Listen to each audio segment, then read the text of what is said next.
Hallelujah, praise the Lord. உங்கள் அனைவரையும் பாதைக்கு வெளிச்சம் கால்களுக்கு தீபம் நிகழ்ச்சிக்கு ஆண்டவராகிய இயேசுவின் நாமத்திலே வாழ்த்தி வரவேற்கிறேன். இன்றைக்கு ஒரு அருமையான வசனத்தை எடுத்து நம்ம தியானிக்க போறோம். பாருங்க, தேவன் நம்ம ஒவ்வொருவருக்குமே பாருங்க திட்டங்களையும் நோக்கங்களையும் கொடுத்திருக்கிறார். இந்த உலகத்துல யாருமே எந்த நோக்கமும் இல்லாம படைக்கப்படுறதே கிடையாது. தேவன் ஒவ்வொருத்தவங்களுக்கும் ஒரு பர்பஸை கொடுக்குறாரு. அவங்க இந்த காலகட்டத்தில் இதை செய்யணுங்கிற நோக்கத்தை கொடுக்குறாரு. அப்படிப்பட்ட விதத்துல தான் நம்ம பாத்திரங்களாக உருவாக்கப்படுகிறோம். அப்படிப்பட்ட இந்த தரிசனங்களை நம்ம பெற்றுக்கொள்ளும் பொழுது நம்ம வாழ்வியல எப்பயுமே பாருங்க தோல்விக்கு இடமே இல்லை. அதாவது சிலர்கிட்டலாம் பார்த்தீங்கன்னா, என்னங்க எப்படி போகுது லைஃப், என்ன செய்ய போறீங்க அப்படின்னு கேட்டேன்னா, எப்படியோ போயிட்டு இருக்குங்க, அது போற போக்கில் நான் போயிட்டு இருக்கேன் அப்படின்னு சொல்லுவாங்க. அப்படி இல்லாமல் நமக்கு தேவனுடைய பிள்ளைகளுக்கு நமக்கு என்ன ஒரு பர்பஸ் இருக்கு, நம்ம எதை செய்யறதுக்காக தேவன் இந்த உலகத்துல வச்சிருக்கிறாரு, அதை செய்யும்படி அவரே நம்மோட இருந்து வழிநடத்தி முடிப்பார் அப்படிங்கிற அந்த அறிவு இருந்தாலே பாருங்க நம்ம லைஃப்ல எல்லாத்துலயும் பாருங்க சோர்வு இல்லாமல் முன்னேறி செல்லலாம், ஜெயம் எடுக்கலாம்னு சொல்லிட்டு வேதவசனம் சொல்லுது. குறிப்பா நீதிமொழிகள்ல ஒரு வசனத்தை வாசிக்கலாம். 29:18. தீர்க்க தரிசனம் இல்லாத இடத்தில் ஜனங்கள் சீர்கெட்டு போவார்கள். இங்கே தீர்க்க தரிசனம் அப்படிங்கிறது நம்ம ப்ரேயர் பண்ணி சொல்கிற அந்த விஷயம் மட்டும் இல்லை, ஒரு தரிசனம் இல்லாத, இங்கிலீஷில் விஷன் அப்படின்னே வந்திருக்கு. எந்த விதத்தில் ஒரு விஷன், நம்ம உலகத்தில் பொதுவாக விஷன் மிஷன் ரெண்டு சொல்லுவாங்க. விஷன்னா இது இப்படிலாம் இருக்கணும் அப்படிங்கிற மாதிரி ஒரு விஷனை செட் பண்ணுறது, அதற்காக உழைக்கிறது மிஷன். இப்படியாக இந்த விஷன் இல்லாமல் வாழ்கிறவங்க எந்த விதத்திலும் பாருங்க கஷ்டம், வாழ்க்கையில் முன்னேறுறது சீர்கெட்டு போயிடுவாங்க. ஏனென்றால் அவர்கள் ஒரே நோக்கத்துக்காக ஓடுறதில்லை. அவங்க அதனால எந்த வழியிலலாம் டைவெர்ட் ஆகுறவங்க ஈஸியாக டைவெர்ட் பண்ணுறான் பிசாசும். அந்த விஷயத்துல ஈஸியாக அவங்க டிஸ்ட்ராக்ட் ஆக முடியுது. இந்த உலகத்தில் பிசாசு பாருங்க தேவனோட பிள்ளைகளை கெடுக்கிறதுக்கு ஏதோ அழிவை அனுப்பணும்னு அவசியம் இல்லை. சில நேரங்களில் இந்த டிஸ்ட்ராக்ஷனை கொண்டு வந்தாலே அவங்களுடைய அந்த பாதையிலிருந்து அவங்கள வழி விலகி ஓடக வச்சு அந்த அழிவை ஏற்படுத்திட முடியும். அதனால பிசாசு ரொம்பலாம் கஷ்டப்படுறது இல்லை பாருங்க. போய் அவனை போட்டு கெடுத்து அவனோடு போராடி அவனை அழிக்கிறதுக்குன்னு அவனை ஆண்டவர் நல்ல ஒரு பாதையில் கொண்டு போயிட்டு இருக்காரு அப்படின்னா அதுலேருந்து ஜஸ்ட் ஏதாவது விதத்தில் அவனை டிஸ்ட்ராக்ட் பண்ணாலே போதும், அவன் ஆட்டோமேட்டிக்காக போய் தப்பான வழியில் போய் உணவில்லாமல் போயிடுவான்னு தெரியும். இந்த உலகத்தில் நம்ம பாருங்க, நம்ம சாலையில் போயிட்டு இருக்கும் பொழுதே ரைட் எடுக்க வேண்டியது லெஃப்ட் எடுத்துட்டாலே தப்பாக போயிடுது, லெஃப்ட் எடுக்க ரைட் எடுத்தாலும் தப்பாக போயிடுது, ஈஸ்டில் போகிற வெஸ்ட்டில் போய்ட்டால் தப்பாக போயிடுது, வெஸ்ட்டில் போய் ஈஸ்டில் போனால் தப்பாக போயிடுது. இப்படி சாதாரணமாக அந்த உலகத்துலேயே சில ரூட்டு தப்பாக எடுத்துட்டாலே தப்பாக போகும்போது நம்ம வந்த வழியை மிஸ் பண்ணிடுறோம். அப்படிங்கும்போது அப்போ தேவனுடைய காரியங்களை பிசாசு நம்மளை டைவர்ட் பண்ணுறதுக்கு எவ்வளோ யோசிப்பான், டிஸ்ட்ராக்ட் பண்ணுறதுக்கு எவ்வளோ யோசிப்பான். ஆனால் அப்படி டிஸ்ட்ராக்ட் ஆகாமல் இருக்கிறதுக்கு இந்த மாதிரி விஷனை நீங்கள் பிடித்து கொண்டீங்கன்னா தேவன் ஒருபோதும் உங்களை கைவிட மாட்டார். ஏனென்றால் அந்த விஷனை உங்களை அந்த இடத்துல கொண்டு போய் நிப்பாட்டும் என்று வேதம் சொல்லுகிறது. அதான் இங்கே போட்டிருக்கு, வேதத்தை காக்கிறவனோ பாக்கியவான். வேதத்தைனா தேவனோட வார்த்தை காக்கிறவன், எனக்கு தேவன் இதான் கொடுத்துருக்கிறாரு. அதனால பார்த்தீங்கன்னா நமக்கு எரேமியால வசனம் சொல்லுது. எரேமியா 1:5. நம்ம ஒவ்வொருவருக்குமே இருக்காங்க. நீங்கள் சில நேரம் சொல்லலாம், சிஸ்டர் உங்களை மாதிரியா இருக்காது, ஒரு சிலருக்கு இருக்கும், எனக்கெல்லாம் இருக்கானே தெரில அப்படின்னு நினைக்காதீங்க. வசனம் சொல்லுது, நான் உன்னை தாயின் வயிற்றில் உருவாகும் முன்னே உன்னை அறிந்தேன், நீ கர்ப்பத்திலிருந்து வெளிப்படும் முன்னே நான் உன்னை பரிசுத்தம் பண்ணி உன்னை ஜாதிகளுக்கு தீர்க்கதரிசியா கட்டளையிட்டேன் என்று சொன்னார். ஹல்லேலூயா. இங்க எரேமியாவுக்கு தேவன் சொல்றாரு, எரேமியாவே ஏதோ நீ சும்மா ஏதோ ஒரு விளையாட்டு போக்கில் வந்துட்டேன்னு நினைக்காத, உன்னைய இந்த மாதிரி காலகட்டத்துல இப்படி உன்னை பயன்படுத்தும் விதத்துல நான் உன்னை தாயின் வயிற்றில் உருவாகும் முன்பே தெரிந்து கொண்டேன். அதான் இங்க போட்டிருக்கு, கர்ப்பத்திலிருந்து வெளிப்படும் முன்னே உன்னை பரிசுத்தம் இதற்காக நான் பண்ணி உன்னை ஜாதிகளுக்கு தீர்க்கதரிசியா கட்டளையிட்டேன். அநேக ஜாதிகளுக்கு, ஆல் நேஷன்ஸ்க்கு தீர்க்கதரிசியா கட்டளையிட்டு உன்னை வைத்திருக்கிறேன்ப்பா அப்படின்னு எரேமியாவுக்கு சொல்ற தேவன் தான் இன்னைக்கு உங்களையும் என்னையும் பார்த்து சொல்றாரு. ஒவ்வொருவருக்குமே தாயின் வீட்டில் உருவாகும் முன்னே உங்களுக்கு ஒரு தரிசனத்தை வைத்து, ஒரு நோக்கத்தை வைத்து, ஒரு திட்டத்தை வைத்து இந்த காலகட்டங்களில் நீங்க இதை செய்யணுங்கிறதுக்காக உங்களை இந்த இடத்துல பிறக்க வைத்திருக்கிறாரு. அதுக்காக பிறக்கும் போதே உங்களை பரிசுத்தம் பண்ணி இருக்கிறாரு. உங்களை அநேக ஜாதிகளுக்கு அப்படின்னா ஆல் நேஷன்ஸ்க்கு உங்களை தீர்க்கதரிசியாக தேவனுக்கு மகிமையான பாத்திரமாக சாட்சியாக வலம் வரும்படி வைத்திருக்கிறாரு.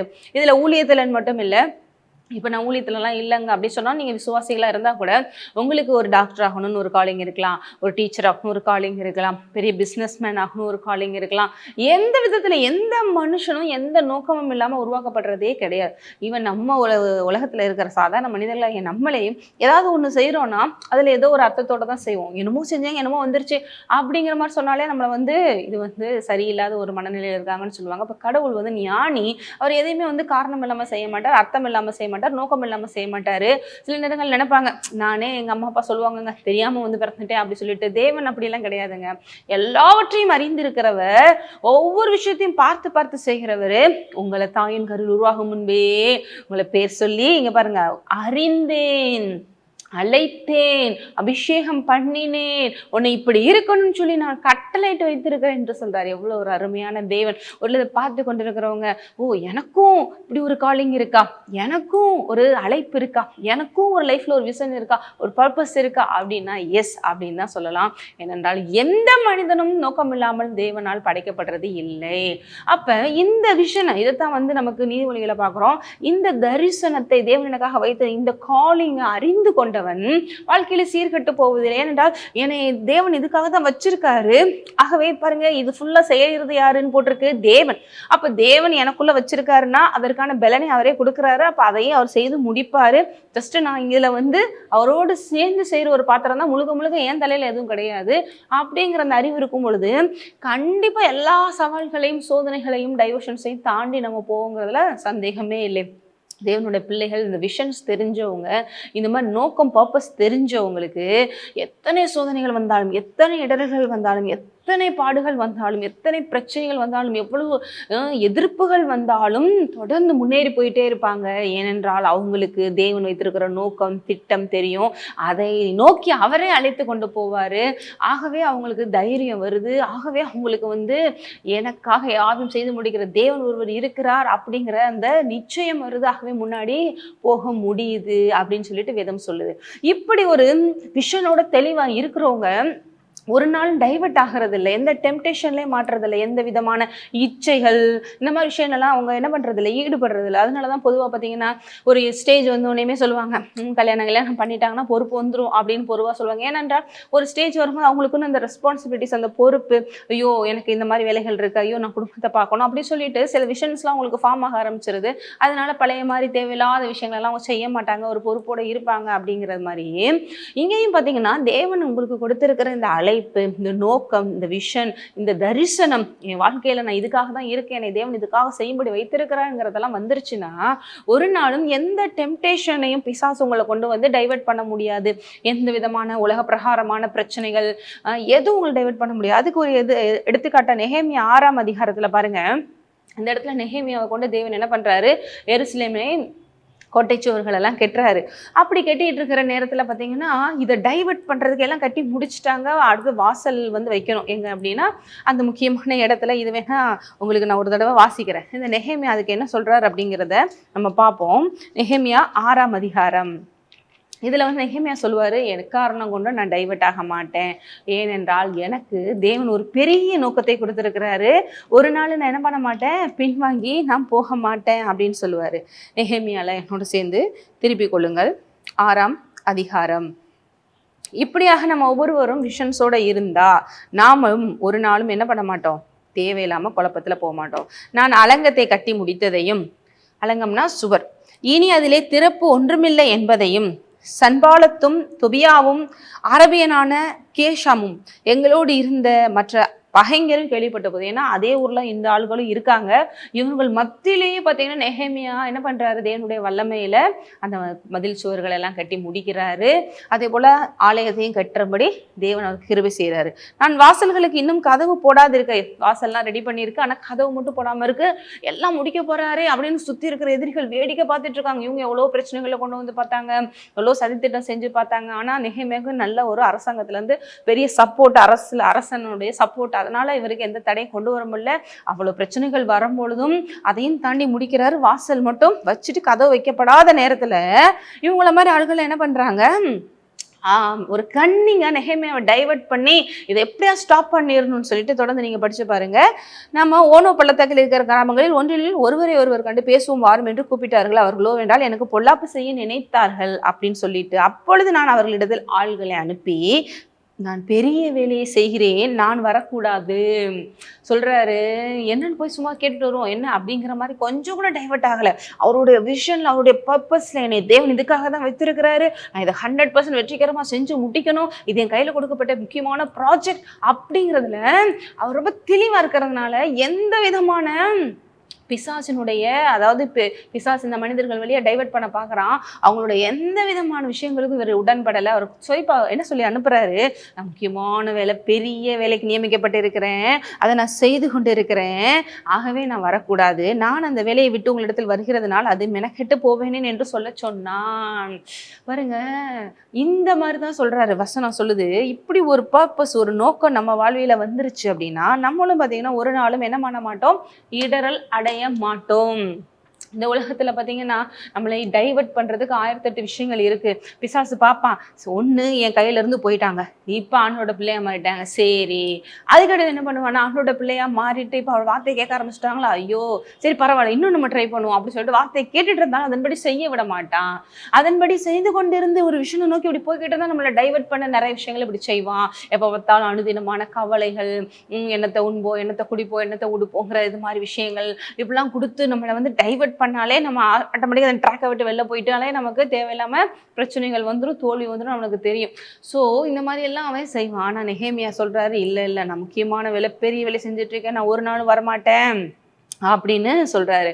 ஏசு கிறிஸ்து இந்த உலகத்துல இருக்கும் பொழுது கூட பாத்தீங்கன்னா அவருடைய காரியத்துல அவர் கண்ணா இருக்கிறாரு அப்படின்னு நம்ம சுவிசேஷங்கள்ல பார்க்கலாம். அவர் இந்த உலகத்துக்கு வந்த காரணம் என்ன, நம்ம எல்லாருக்குமே தெரியும், நமக்காக மரிக்க அவர் பரிகாரியாக வந்தார். அவர் இந்த உலகத்துல ஏதோ நம்மளை போல வாழ்ந்து குழந்தை குட்டியெல்லாம் இது பண்ணிக்கிட்டு அப்படியே வாழ்ந்துட்டு இருக்கணும்னு சொல்லிட்டுலாம் வரல.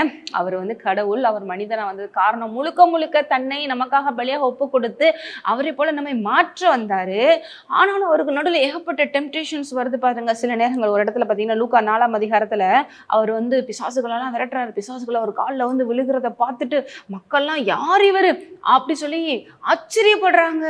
ஏன்னா பழைய ஏற்பாட்டுலலாம் எத்தனை அதிசயங்கள் நம்ம பார்க்குறோம். செங்கடல் 2ஆ பிளந்ததை பார்க்குறோம், யோர்தான் பிளந்ததை பார்க்குறோம். ஆனால் பேய் பிசாசுகளை விரட்டினதை நீங்கள் பார்க்க முடியாது. ஏன்னா அந்த அதிகாரம் தேவகுமாரனா இயேசு கிறிஸ்துக்கு மட்டுமே கொடுக்கப்பட்டது, இப்போ அவர் விசுவாசிக்கிற நமக்கு கொடுக்கப்பட்டிருக்கு. ஆகவே இதெல்லாம் பார்த்துட்டு மக்கள் ஆச்சரியப்பட்டுட்டு ஏசுட்டு சொல்கிறாங்க, பேசாமல் அவங்க எங்கள் கூட இருந்துருக்கு, உங்களை நாங்கள் போக விட மாட்டோம். எப்பயுமே மக்களுக்கு பார்த்தீங்கன்னா ஏதாவது பெஸ்ட்டாக இருக்குது, ப்ரெஷியஸாக இருக்குன்னா தங்களோட வச்சுக்கணும்னு விரும்புவாங்க. அப்போ இங்கே 43 பாருங்க, அவரும் அவர்களை நோக்கி, நான் மற்ற ஊர்களிலும் தேவனுடைய ராஜ்யத்தை குறித்து பிரசங்கிக்க வேண்டும், இதற்காகவே அனுப்பப்பட்டேன் என்றார். அவங்க சொல்றாங்க, இல்ல இயேசு உங்களை நாங்க விட மாட்டோம், எங்க கூட இருந்துருங்க. நமக்கே நல்லா இருக்கும் பாருங்க, இப்படி நம்மள நிறைய பேர் இப்படி வச்சுக்கிறாங்களே, நல்லா உட்காருவோம், நல்லா சாப்பிடுவோம், நல்லா ரெஸ்ட் எடுப்போம், அடுத்த ஊருக்கு பொறுமையா போய்க்கிருவோம், நம்மள நல்லா பாத்துக்கிறாங்கப்பா அப்படின்னு சொல்லிட்டு சில கம்ஃபர்ட் வந்துடும், சில நேரங்கள் சொகுசு வந்துடும். ஆனா தேவன் பாருங்க, இல்ல எனக்கு இந்த உலகத்துல ஒரு வேலை இருக்கு, இந்த உலகத்தில் நான் 3.5 வருஷம் ஊழியம் செஞ்சு தேவனுடைய ராஜ்யத்தை பிரசங்கம் பண்ணி தேவனுடைய சுவிசேஷத்தை எல்லா இடத்துலையும் அறிவித்து இந்த மக்களுடைய கண்கள் திறக்கப்படும்படி எனக்கு செய்ய வேண்டிய வேலைகள் இருக்குது, அதிசயங்கள் இருக்குது, உங்களை செய்ய வேண்டிய இருக்குது, கடைசியில் என்னையே நான் பலியாக ஒப்பு கொடுத்து என்னை போல உங்களை மாற்ற வேண்டிய வேலை இருக்குது, இதெல்லாம் முடிகிற வரைக்கும் நான் ஓய போகிறது இல்லை, நான் வந்த வேலையை மறந்துட மாட்டேன் அப்படின்னு சொல்லிட்டு இந்த இடத்துல சொல்கிறாரு.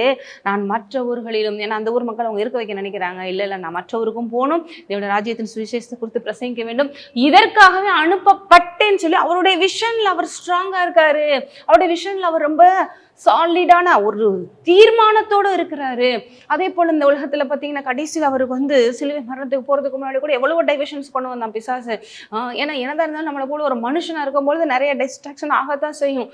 ஆனாலும் பிதாவை என் சித்தத்தின்படி உம் சித்தத்தின்படி சொல்லி தன்னை ஒப்பு கொடுக்கிறாரு. கடைசி மரண பரியந்தம் தன்னுடைய விஷன்ல அவர் தீர்மானமா இருக்காரு, பர்ஃபெக்டா இருக்காரு, கரெக்டா பண்ணி முடிக்கிறாரு. ஆகவே தான் நமக்கு ஆசீர்வாதமா இருந்துச்சு, தேவனுக்கு மகிமையா இருந்துச்சு. இன்றைக்கு இயேசு எல்லாவற்றுக்கும் மேலாக உயர்த்தப்பட்டு இருக்கிறார். ஹல்லேலூயா. ஆகவே நம்மளும் நம்மளுடைய காரியங்கள் இப்படி கவனமா இருந்தால் கொஞ்சம் கூட தேவையில்லாத விஷயங்களுக்கு நம்ம என்ன பண்ண மாட்டோம், வழி விலகி போக மாட்டோம். இதுல வந்து இந்த விஷயம்ல நம்ம தீர்மானமா இருக்கிறதுக்கு ஒண்ணு தேவைப்படுது. அது என்ன அப்படின்னா, இந்த விஷன் மேல, விஷனை கொடுத்த தேவன் மேல நமக்கு ஒரு தாகம் இருக்கணும். என்ன இருக்கணும்? தாகம். அதாவது thirsty, hungry அப்படின்னு சொல்லிட்டு வேதம் சொல்லுது. எனக்கு இந்த விஷயத்தை தேவன் கொடுத்துருக்கிறாரு, அவருடைய காரியங்கள் மேல எனக்கு ஒரு ஈடுபாடு இருக்கணும், ஏதோ ஏனோ தானோ அப்படிங்கிற மாதிரி இல்லாம பாருங்க, தாவீதுக்கு அந்த ஈடுபாடு இருந்துச்சு, என் தேவனுக்காகன்னு சொல்லி. அதனாலதான் தாவீத தேவன் என்ன பண்ற, ராஜா வாக்குனாரு. சவுலுக்கு அந்த ஈடுபாடு இருந்துச்சு, அதனாலதான் பவுலா மாத்துறாரு. அதே போல பேதுருக்கு அந்த ஈடுபாடு இருந்துச்சு, அதனாலதான் பாருங்க பெரிய அப்போஸ்தலனா மாறுறாரு. இப்படி இயேசுல இருந்து எல்லாருக்குமே தேவனுடைய காரியங்களை குறித்து தனக்கு கொடுக்கப்பட்ட அந்த விஷயம் கொடுத்து ஒரு ஈடுபாடு, ஒரு வெறி வெறி, ஒரு தாகம், அதை செய்து முடிக்கணும். அதுதான் பாருங்க வசனம் சொல்லுகிறது. இயேசு சொல்றாரு, நீதியின் மேல் பசிதாகம் உள்ளவர்கள் பாக்கியவான்கள். இந்த தேவனுடைய விஷயத்தின் மேல பசிதாகமா இருந்து என்னன்னாலும் சரி, இதுதான் என்னோட வாழ்க்கை, இதுக்காக தான் அழைக்கப்பட்டிருக்கு, இதை நான் செய்து முட்டிப்பேன்னு சொல்லிட்டு எல்லா சூழ்நிலையும் அது மேல எனக்கு ஒரு தாகம் இருக்கும்போது என்ன பண்ணுவோம், எனக்கு தண்ணி வேணையே வேணும்னு சொல்லி நிற்போம். அதே போலதான் பாத்தீங்கன்னா தேவனுடைய காரியங்களை அட்டைந்தே தீரணுங்கிற ஒரு தாகம் பசி இருக்கிறவங்கள தான் பாருங்க தேவன் அடுத்து பெரிய அளவுக்கு அந்த விஷயம் சக்சஸ்ஃபுல்லா கொண்டு போக வைக்க முடியும். அது இல்லாம சில நேரங்கள் சோர்ந்து போகும்போது தேவன் ஹெல்ப் பண்ணுவார் ஆவியானவர் மூலமா.